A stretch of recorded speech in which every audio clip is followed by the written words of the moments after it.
Hello, everybody, and let's welcome fall by starting with these wall pockets that I found at the thrift store. They are made of metal, and I thought, oh, these are great. I got them for $2.59 a piece. Okay, these are metal, and the directions say that I should prime it to prevent it from continuing to rust.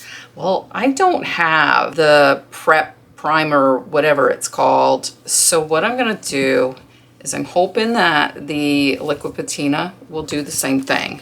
And as always, the first thing I got to do is remove these tags, and I just take some heat, use a scraper, scrape them off. Then I will go back in there with some Goo Gone, clean those up, and then I like to go over that Goo Gone with some rubbing alcohol just to get all that greasy mess up. And I have also already cleaned these with some soap and water. Now I am taking that clear liquid patina and I am going over this entire piece. Like I mentioned, this is a Dixie Belle patina product, and they suggest that you use some type of primer that they make to prevent the patina process from continuing to rust all the way through these pieces. But again, I did not have any of that. So this DIY clear liquid patina will hopefully work, and I'm just going to apply that all over. Once that liquid patina is done, I've got the patina paint in the color iron, and the first step is to put on a coat of this and let it completely dry. Now I am not going to be painting the back or the inside, but I am going to go around the fronts and the bottom and also along that little hanger on the top. Now this paint has little metal shavings in it, which the patina sprays that you use with this process is supposed to rust them through. And that's so you can, I guess I would assume, use that on pieces that is not made of metal. But again, we're just going to apply one coat and let that completely dry. All right, now that that first coat is dried down, the directions say to apply a second coat. So I'm going to completely apply that coat. And then while it is still wet, it says to apply your patina spray. Now, this is the first time I've ever used this, y'all, and I was really excited. So I like the green. I have the green, the yellow, and the blue. And I used all three colors. Now, it does say that the green wasn't really made for the iron color, but you know, what the heck. So I just sprayed all three of these colors on there. And once I get all three of that on there, the directions say to allow 2 to 4 hours, I believe it was, to set and dry. So once I get both these pieces done, that's exactly what I'm going to do. I'm going to let them sit and air dry.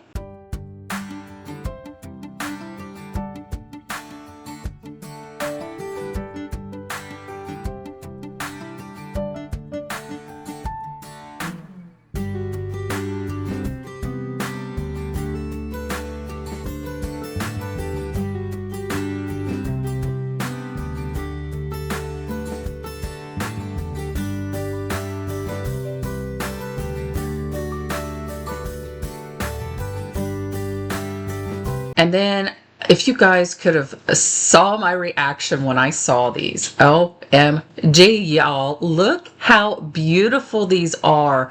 They look so good. I did go in and I sealed it with a coat of clear coat protection, and on the back side, I am just going to clean that up a little bit. I'm just using some rubbing alcohol. I'm going to wipe that down really good. And then I'm going to grab the color Iron Gate from Heirloom Traditions paint. I love this paint. I only have about a quarter can left, so I will definitely be repurchasing this again. And whenever my white paint, my all-in-one white paint runs down, I'll probably invest in a white color through this brand. I love how smooth this paint goes on, but I am just going to apply a coat on the backs of these just to kind of finish that up. Now it's time for, I guess, the fun part. I love fall colors. I am a traditional fall color kind of girl, and I'm just going to grab some picks out of my stash and dress up these wall pockets. These are going to be in a Whatnot sale that I have coming up in September called the 10-Rific Array Train. So I will have all these metal pieces in that train, and all the information for that will be in the description box if you're interested. If not, you just being here means the world to me. And also, this video is in the playlist for the Thrift Flip Thursday collaboration. This collaboration is hosted by my friend Joanna at Joanna's DIY Live, and she has a special guest host this month, and that is Jade Junk and Mortar. And I want to thank Joanna for having this playlist. I love it because, you know, that's what I do. I love to thrift, flip, upcycle, trash to treasure. This is my vibe. So you guys be sure to check out that playlist located in my description box, and go check out Joanna and Jade and show them some love. Let's take a look at this finale on these beautiful patina wall pockets.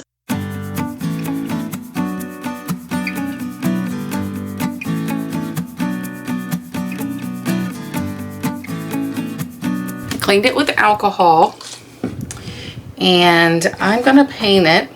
Feel free to spray paint it. It's just way too humid here, and my paint's not cooperating on the drying end of it, but I'm gonna use my favorite black paint, and I'm gonna try the TDS brush. I just ordered this. It's a 3-inch brush, and I thought, ooh, that'll cover a lot of stuff, so I'm going to use this. Then I am just going to apply that all over.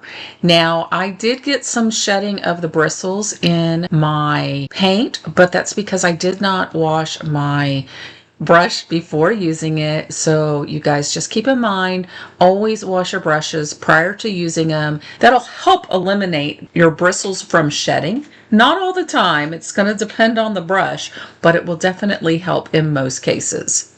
Want to know why I love this paint so much? Look at that coverage. That coverage is awesome. This was barely 2 coats, and it dries fairly quick. Now, it is still just a hair tacky after sitting in front of the fan for maybe 20 minutes, but it's good enough that I can move on. This one, we're going to try the bronze from Dixie Belle, the bronze patina. So we're going to try that. Going to put some gloves on. And it's the same exact process. Apply 1 coat, let it dry, and oh my God, would y'all check this color out? That is beautiful, beautiful bronze color. And then once that's dried, we're going to apply that 2nd coat, get that on. And I painted this up pretty quick. I didn't know how fast this paint would dry down, so I worked fairly quick. Not as quick as you can see here because I do have this sped up 4 times. And then I'm just going to start applying that paint. I kind of started at the bottom. I should have just covered the entire thing and then sprayed and then let it set, but I thought maybe I should work in sections, but I don't think you necessarily have to do that. But I did use that green patina and the blue patina spray and just sprayed it over. And will you look at that over there to the right? Oh, it's absolutely stunning. So I printed out this picture here. I printed it on some mulberry paper that I picked up off Amazon, and I'm just gonna use some water and then kind of trim it down. I wanted it to definitely have a rough edge. And I will also let you all know that after I print my images out, I just use a regular inkjet printer, but I do clear coat that image on both sides, front and back, and then let it dry before I start to decoupage. And that's going to help prevent that ink from spreading. Now you can see I did also just tie a bow around that top there, and that was just some fabric I tore. And to decoupage this image onto the front of this can, I'm just going to use the clear liquid patina, and one of these fan brushes that I purchased from the DIYstruggle.com, and I like to use cling wrap to help smooth that paper on. That just helps me get rid of all those air bubbles from underneath. But I am going to do this in sections. I just find it easier to do in sections, especially on a rounded surface. But you do you. And we're just going to work that all the way around, smoothing it out. Once I get that image on, I am going to go over it with another coat of that clear liquid patina to seal it all in.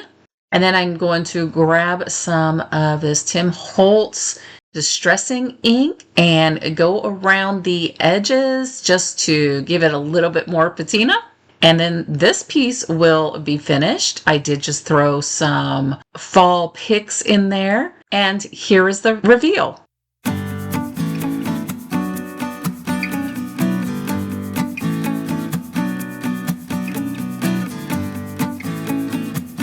Next, we are going to work on this very large cookie tin, and I am going to spray paint it. Okay, so we've got it all spray painted.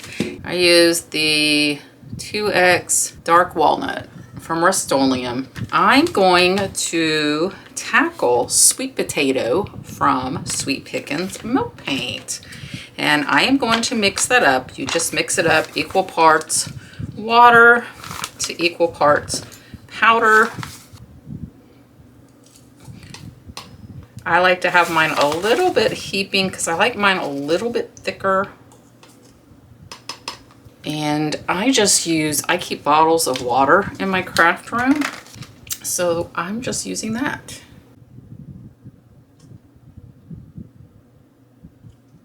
Then we're just gonna mix it up, get it really incorporated, and then let it sit for about 5 to 10 minutes and let it thicken up. And then it's just time to apply the paint. What can I say? It's, that's what we do. We paint.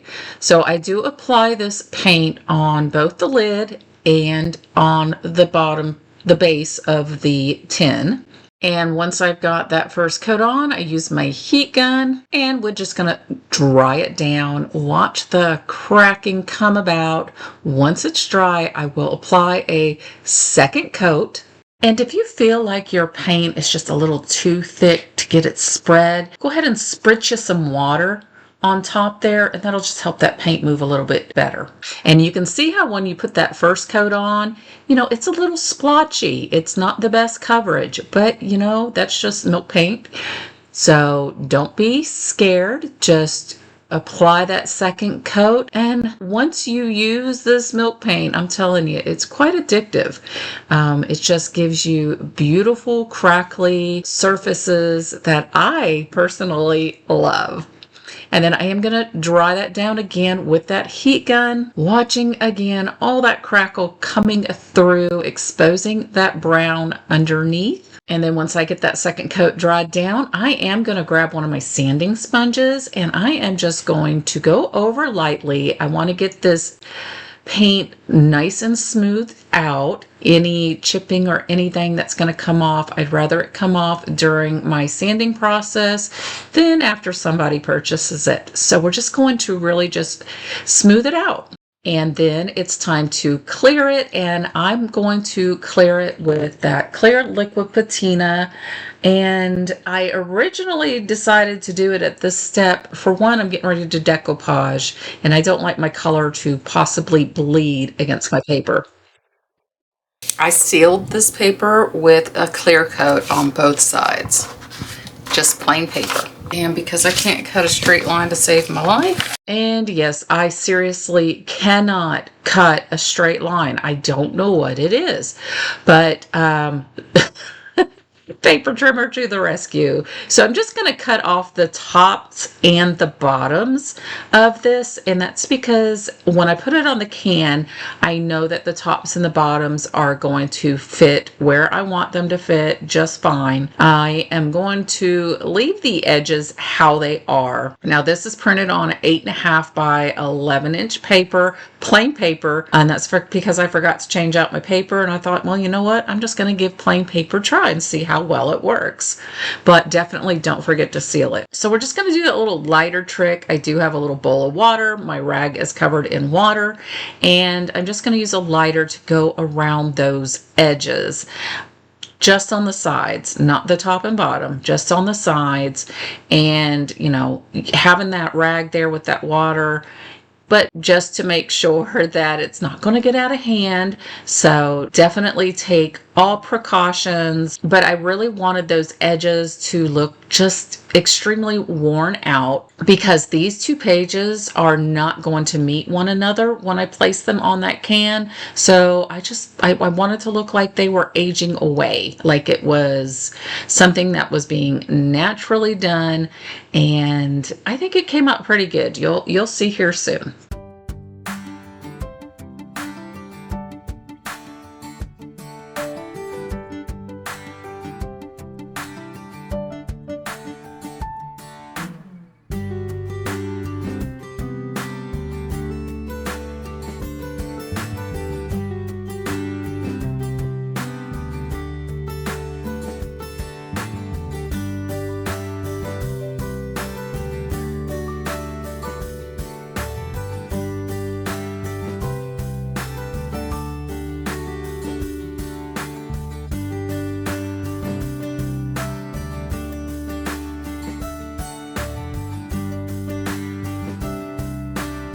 And DIY Clear Liquid Patina is my decoupage medium of choice.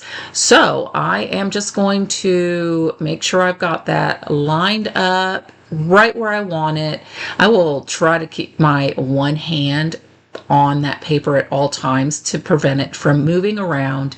And then just going to start on one side and apply, because this is regular paper, you know, you want to apply a good coat. This coat right here was not enough to get that paper to stick all the way down. So I did have to go back in and apply some more, but I will use my cling wrap and just kind of smooth it around, getting all of those air bubbles out. And do this until I get that one side stuck down, adding that decoupage medium as needed. Now, I've also seen people use sponges instead of the cling wrap. I have not tried that yet. I keep telling myself one day I'm going to try it, but I haven't done it yet.